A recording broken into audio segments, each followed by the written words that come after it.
সাইয়েদনা ইব্রাহিমের ফ্যামিলির ভেতরে আমি নবুয়ত দিয়েছি, কিতাব দিয়েছি। এই পৃথিবীতে যত নবীর নাম আপনি বলবেন সবগুলো সাইয়েদনা ইব্রাহিমের নাতিপুতি। লক্ষাধিক নবী পৃথিবীতে, 5-7 জন ছাড়া। কজন ছাড়া? উপরের 5-7 জন ছাড়া যত নবী আপনি নাম বলতে পারবেন, যাদের নাম জানি কিংবা জানি না, সব সাইয়েদনা ইব্রাহিমের বংশধর, ওনার নাতিপুতি। ওনার আল্লাহ 86 বছর বয়সে দিলেন সাইয়েদনা ইসমাইল আলাইহিস সালামকে। ওনার বয়স যখন 100 তখন দিলেন সাইয়েদনা ইসহাক আলাইহিস সালামকে। তাহলে ওনার প্রথম ছেলের নাম, দ্বিতীয় ছেলে, আওয়াজ করে বলেন, প্রথমটা, দ্বিতীয়টা ইসহাক। দুর্ভাগ্যজনক হলেও সত্য, ইসমাইলের চেনে কোনো নবী আল্লাহ দেন নাই, কোনো নবী নাই। সব নবী এই চেনে হাজার হাজার লক্ষাধিক নবী খালি ইসহাকের বংশে নাম। এই বংশে কোনো নবী নাই। আর এই বংশের নবীরা প্রজন্মের পর প্রজন্ম একে অপরকে বলে যায়, সব শেষে কিন্তু একজন নবী আসবে, ওইটা হবে শ্রেষ্ঠ নবী, বিশ্ব নবী। ঠিক কি না? একের পর এক নবুয়ত আল্লাহ এই চেনে দিলেন। ইসহাকের চেইনে, সাইয়েদনা ইসমাইলের চেইনে কোনো নবী নাই। এত নবী এখানে এসেছে, এরা ভেবেই নিয়েছে ওই যে শেষ নবী, যেটা শ্রেষ্ঠ নবী, এটাও এখানেই আসবে। কিন্তু আস্তে আস্তে হাজার হাজার লক্ষাধিক নবী আল্লাহ এইখানে পাঠিয়ে সাইয়েদনা ঈসা আলাইহিস সালামের পরে আল্লাহ স্টপ মেরে দিলেন। স্টপ মেরে দিয়ে 570 বছর পরে শ্রেষ্ঠ নবীটারে আল্লাহ এই চেনে পাঠিয়ে দিলেন। এজন্য আমরা হচ্ছি বানি ইসমাইল। আমরা কি? বিশ্বনবী হচ্ছেন বানি ইসমাইল, বিশ্বনবী কি? আর এরা হচ্ছেন বানি Israil. Changing the leadership from বানি ইসরাইল টু বানি ইসমাইল। এজন্য অহংকারকারীদের পরিণাম শুভ হয় না। এরা নবী পেতে পেতে এই প্রজন্ম অহংকারী হয়ে উঠেছিল আর গালি দিচ্ছিল, এই চেইনটা আটকুরা চেইন, নবী আসার দিক থেকে এই চেইনে কোনো নবী নাই, সব নবী এই চেইনে আমরা পাই, আর শ্রেষ্ঠ যে নবীটা আসবে সেটাও এই চেইনে আসবে। আল্লাহ কয়, না, আমি খেলা উল্টায় দিব, সব নবী এখানে পাঠালেও শেষ নবী আমি এখানে পাঠাবো না। শেষ নবী আল্লাহ তাআলা সাইয়েদনা ইসমাইলের চেইনে পাঠিয়ে দিয়েছেন। চিৎকার করে পড়েন আল্লাহু আকবার। পৃথিবীর সর্বশ্রেষ্ঠ 3টা ধর্ম, ইহুদিবাদ, খ্রিস্টবাদ আর ইসলাম, এই 3 ধর্মের উৎপত্তি হচ্ছে সাইয়েদনা ইব্রাহিম থেকে।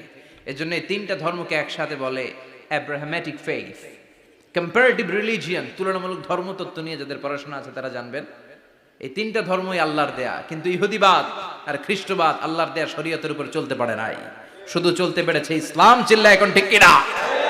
এই জন্য প্রতি নামাজে আমরা বলি, গায়রিল মাগদুবি আলাইহিম ওয়ালাদ-দাল্লিন।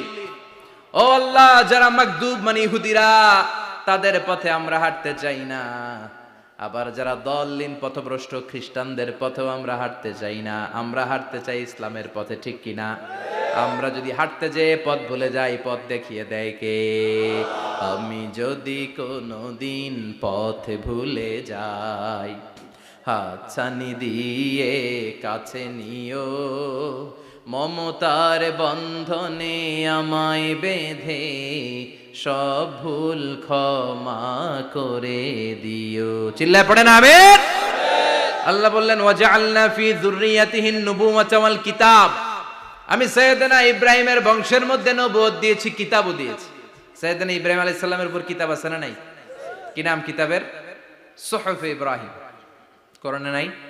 আছে না নাই? ইন্না হাযা লাফিস সুহুফিল উলা সুহুফি ইব্রাহিম ওয়া মূসা।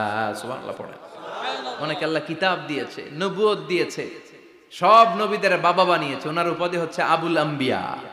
আবার ওনার নামে আল্লাহর কোরআনের ভেতরে 114 সূরার একটা সূরা আছে না নাই? সূরাটার নাম সবাই কোন? আলিফ লাম রা। কিতাবুন আনজালনাহু ইলাইকা লিতুখরিজান নাসা মিনাজ যুলুমাতি ইলান নূর। সুবহানাল্লাহ পড়েন। সূরা ইব্রাহিম, আলিফ লাম রা, কিতাবুন আনজালনাহু ইলাইকা। ওই নবীর নামে কোরআনের ভিতরে সূরা দিয়েছে কে? আল্লাহ। আবার আল্লাহ বললেন, গোলাম জেনে রাখো, উনি তোমাদেরকে মুসলমান নামকরণ করেছেন। তাই ইসলামে যারা অন্তর্ভুক্ত হবে সব মুসলমানদের পিতা আমি আল্লাহ তারা নির্বাচিত করেছি। মিল্লাতা আবিকুম ইব্রাহিম হুয়া সাম্মাকুমুল মুসলিমিন। আওয়াজ করে বলেন, মুসলিম জাতির পিতার নাম কি? আমাদের জাতির পিতা কেডা? সবাই কোন?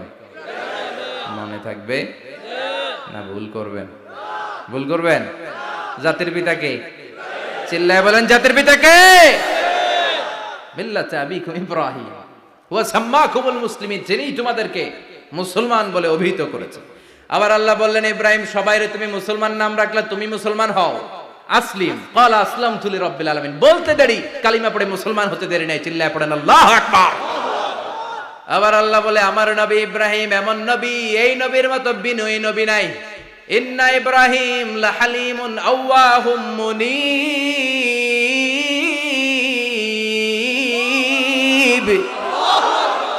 ইন্না ইব্রাহিম লাহালিম আওয়াহ মুনীব, এই নবী সহনশীল নবী। সুবহানাল্লাহ পড়ে। সহনশীলতার কোনো অভাব নাই, যেটার অভাব আমাদের মধ্যে সবচেয়ে বেশি। কথা কন, আমাদের বাংলাদেশীদের মধ্যে সহনশীলতার অভাব আছে না নাই? নিজে যেই দল করি এটাই ভালো, বাকি সব কালা, আছে না নাই? আমি তাবলীগ করি তো আমি ভালো, বাকি সব বাতিল। আমি জামাত ইসলাম করি তো আমি হক, বাকি সব বাতিল। আমি আহলে হাদিস তো আমি সেরা, আমার মতো সেরা কেউ নাই। এরকম অসহনশীল মানসিকতা আছে না নাই? নিজে যেটা বুঝি এটাই ভালো, বাকিরা কেউ ভালো না, বাকি কেউ ভালো না। আহা কি ভয়ঙ্কর অবস্থা। কিন্তু সাইয়েদনা ইব্রাহিমের অভ্যাস এটা ছিল না, উনি সহনশীল ছিলেন। আমাদের বাংলাদেশে দেখেন কত ইসলামিক দল, কত পীরের মুরিদ, কত পীর। এই দেশে যত পীর, অনেক দেশে জনগণ এত নাই। কথা কন, এত পীর এই দেশে, অনেক দেশের জনসংখ্যাও এত না। এক ইসলাম, এক কোরআন, এক নবী, তারপরে গুতাগুতি আছে না নাই? কেউ কাউরে দেখতে পারে না, ঠেলা ঠেলি। হ্যাঁ, এ কাফের, তুই কাফের, তোর নানা কাফের, তোর 14 গোষ্ঠী কাফের, তোর পীর সাহেব কাফের, আছে না নাই? কয় আমার পীর সাহেব কাফের হলে তোর পীর সাহেবের 14 গোষ্ঠী কাফের। ওই কাফের মরলে যেখানে কবর দেয়া হবে, ওই কবরের উপরে যে ঘাস উঠবে, ওই ঘাস যে গরু খাবে, ওই গরুর দুধ যে খাবে, ওইটাও কাফের। কথা কন, আছে না নাই? কেউ কারো ভালো সহ্য করতে পারে না। একজন বলছিল ভাই এই বাংলাদেশের জাতীয় খেলা হাডুডু হইলো কেন? আমাদের জাতীয় খেলার নাম, কথা কন, দেখছেন একটা সামনে যাইতে চাইলে বাকি সবাই ঠ্যাং ধরে নিচের দিকে নামে, আছে না নাই? সামনে যেতেই দিবে না, ভালো কাজ করতেই দিবে না, কারো ভালোটা কেউ সহ্য করে না। উপরের দিকে উঠতে চাইলে ঠ্যাং ধরে ওইটারে নামায়। এজন্য আমাদের জাতীয় খেলা হাডুডু। কথা বলেন। আল্লাহ বললেন সাইয়েদনা ইব্রাহিমের চরিত্র কিন্তু এমন ছিল না।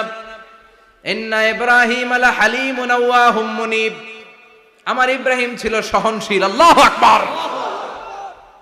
আমাদের বাংলাদেশীদের এখন সবচেয়ে বেশি দরকার এটা, সহনশীলতা। আমরা অযাচিত মন্তব্য করতে দ্বিধাবোধ করি না, কমেন্টস করতে দ্বিধাবোধ করি না। ফেসবুকে ইউটিউবে কমেন্টস আছে না নাই? কার ব্যাপারে তুমি কমেন্টস করো, কি বিষয়ে কমেন্টস করো, ওই বিষয়ে আদৌ তোমার ধারণা আছে কিনা, পড়াশোনা আছে কিনা, তুমি ওইটাতে স্পেশালিস্ট কিনা, কোনো ধারণা। ইচ্ছে মতো কমেন্ট আছে না নাই? ইচ্ছে মতো মন্তব্য, একে অপরের প্রতি হিংসা, কোনো ভালোবাসা নাই, মহব্বত নাই। এক নবীর উম্মত, এক লা ইলাহার পতাকার তলে আমরা দাঁড়িয়ে, চিল্লায় বলেন ঠিক কিনা? তারপরে গুতাগুতি, কিলাকিলি, কেউ কাউরে দেখতে পারে না। আল্লাহ তুমি হেফাজত করো, আমাদের মধ্যে তুমি ঐক্য তৈরি করে দাও, হিংসা জিঘাংসা তুমি হৃদয় থেকে দূর করে দাও। আবার আল্লাহ বললেন ইন্না ইব্রাহিম কানা উম্মাতান ওয়াহিদা, আমার খলিল ইব্রাহিম শুধু সহনশীল নয়, আমার খলিল ইব্রাহিম একাই একটা উম্মত। এটা একটা কথা হইলো, একা একটা উম্মত হইতে পারে? আমরা সবাই উম্মত, কোটি কোটি মানুষ, ফলে বিশ্ব নবীর উম্মত, উম্মতে মুহাম্মাদে, ঠিক কিনা? একজন কি একটা উম্মত হইতে পারে?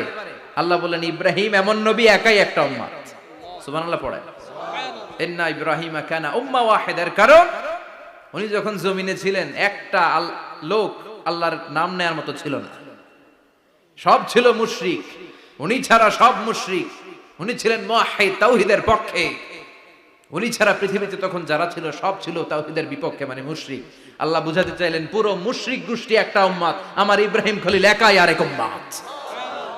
ইন্না ইব্রাহিম কানা উম্মাতান ওয়াহিদা, সাইয়েদনা ইব্রাহিমের সময়কালে মুসলমান বলতে কেউ ছিল না, উনি একা ছাড়া। তার মানে গোটা বিশ্বের সব মুশরিক মিলে একা একটা উম্মত, সাইয়েদনা ইব্রাহিম নিজে নিজে একটা উম্মত। কি পরীক্ষা করে কিভাবে আল্লাহ ওনারে উত্তীর্ণ করেছেন, এজন্য খুশি হয়ে আল্লাহ ওনারে খালিল উপাধি দিয়েছেন। কথা কন, ওনার কিছু উপাধি আছে, একটা হচ্ছে সিদ্দিক। কি উপাধি? আমাদের অনেকের নাম আছে না? এদিকে আছে সিদ্দিক নামে কেউ? মাশাআল্লাহ আছে তো। সিদ্দিক মানে কি জানেন? হ্যাঁ, কথা কন। সত্যবাদী, শুধু সত্যবাদী না, সত্য প্রকাশে, সত্য গ্রহণে, সত্যের ব্যাপারে আপোষহীন, কোনো আপোষ করে না। চিল্লায় এখন ঠিক কিনা?